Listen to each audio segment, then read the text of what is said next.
Chapter 9. The Lie. Santa Rosa, California.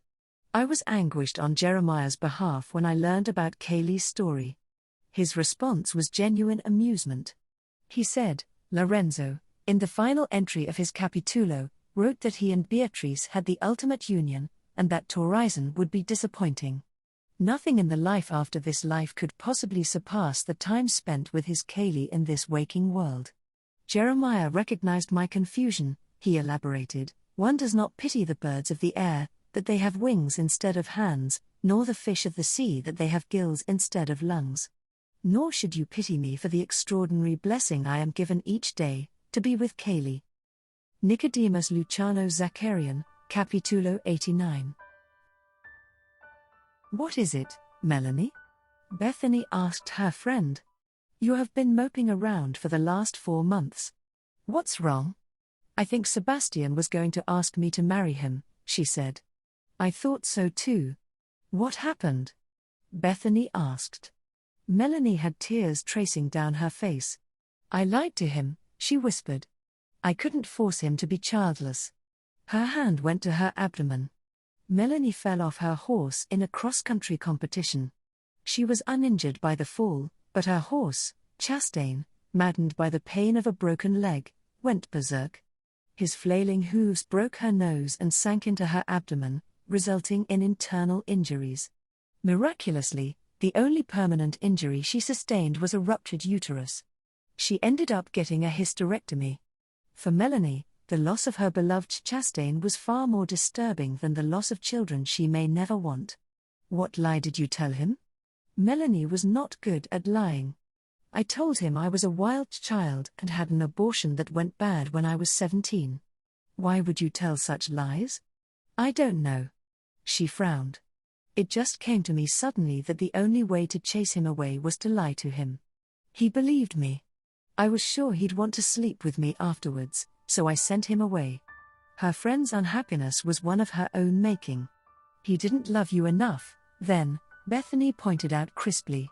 Melanie spoke slowly, her voice disturbed. I don't know, Beth, I think what I told him was more profoundly disturbing than it should have been. He looked at me as if I'd just given him a death sentence. Her expression grew alarmed. You don't think he'd kill himself, do you? Bethany snorted. Mel, if he gave you up, just because you could not have a child, he is not likely to kill himself out of heartbreak. The two women had been friends for 3 years. They met 6 weeks after Bethany and her father moved to California from London, when her father had accepted a 4-year teaching position in Santa Rosa. Bethany, always shy, was feeling lonely and homesick. She saw the advertisement for the equestrian competition and decided to try her skill photographing horses. She was at one of the most difficult jumps on the cross-country course, photographing the horses as they tried, and occasionally failed, to complete the tricky jump. To Bethany, Melanie was just another competitor, but her horse was beautiful. She was testing out one of the settings on her brand new camera when the horse hit the jump wrong and horse and rider somersaulted over.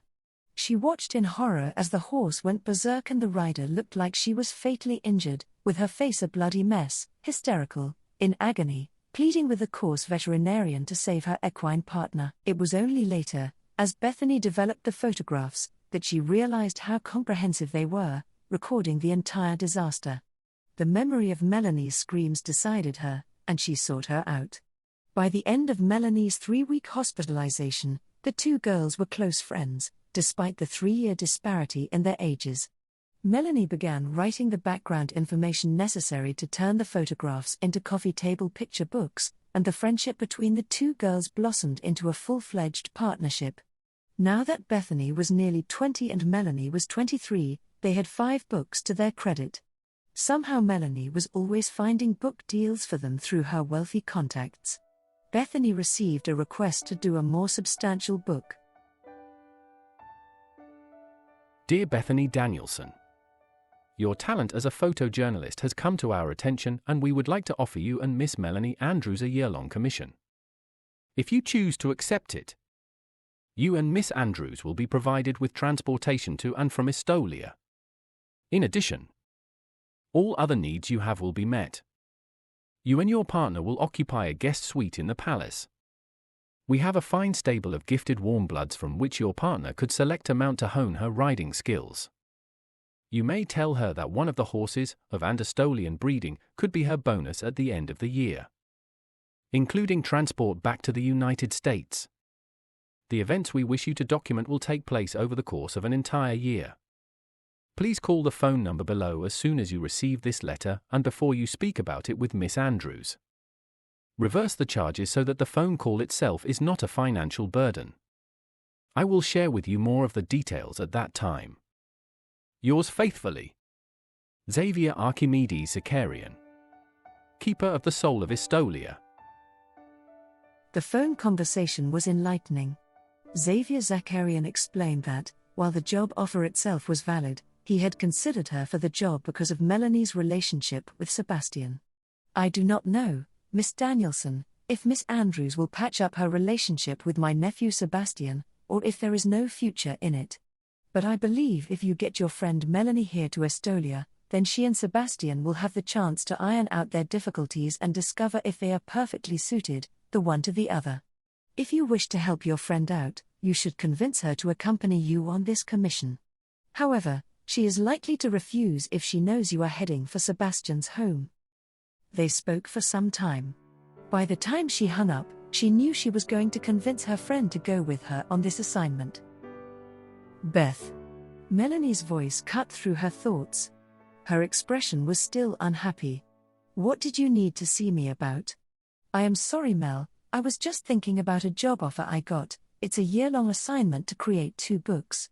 It's a package deal, and they want us to fly out almost immediately. Bethany pulled out the photographs of 3 horses.